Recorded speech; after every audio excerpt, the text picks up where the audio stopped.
Hello, my name is Dale Euler, and I am the VOCA Program Manager here at the Utah Office for Victims of Crime. Today I'm going to walk you guys through how to go to our website and access the GMS system that you're going to be using to manage your grants if you have VOCA, VAWA, SASP, or even some state funds.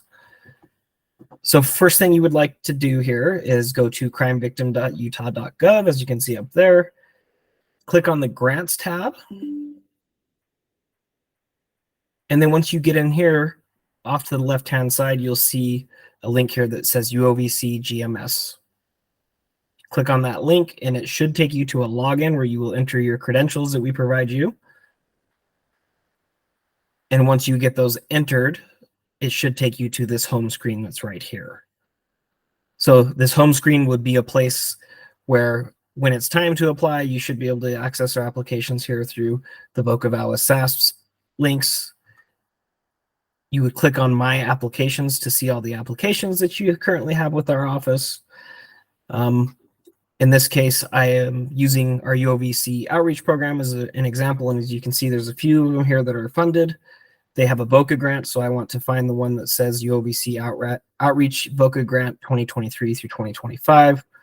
Click on the little link off to the left, and that should take you into the portal. Now, the first things I want to point out here are these links that we have here for files, budget, payment request, status report, amendment. Anytime your grant analyst will upload files for you, you'll find them in this file section of your grant. So if you have a new ledger, they'll be here. If you've made an amendment and we've uploaded a new copy of the PDF version of your grant, it'll be here. In this case, you can also see that the outreach award package is here. The other thing I wanted to mention about the file section of this grant, of this portal, is if you ever hear one of the analysts say, hey, will you please upload the report to your governing board or your deobligation letter, and we ask you to upload it to the file section of the grant, we are referring to this section.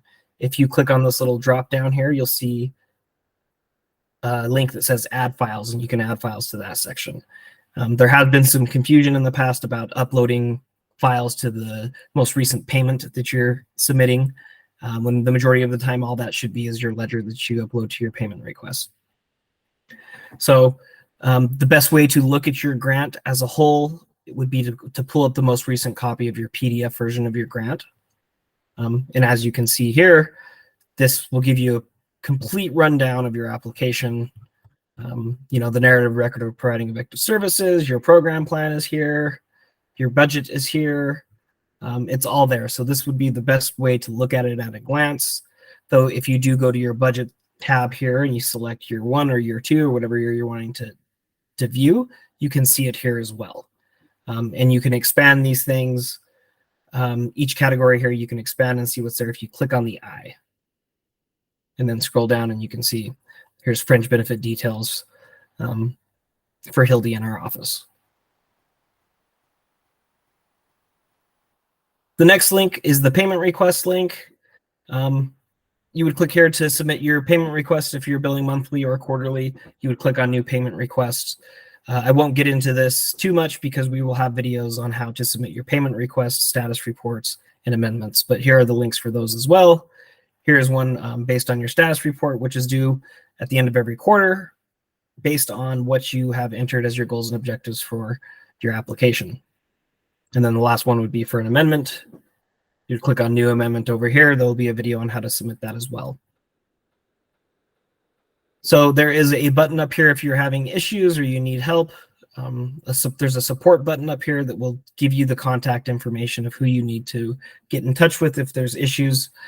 We probably need to add one more name on here, but for now it's for VOCA. It would be you're contacting me directly, Dale Euler, and here's my email address right next to that. If you're having GMS system issues with VOCA, for VAWA it would be Mariah Pease. For SASP it would be Melissa Wayment, and also for our state SA contracts it would be Melissa Wayment, and then for the other police department and legal grants we would be sending you to Polly Romine.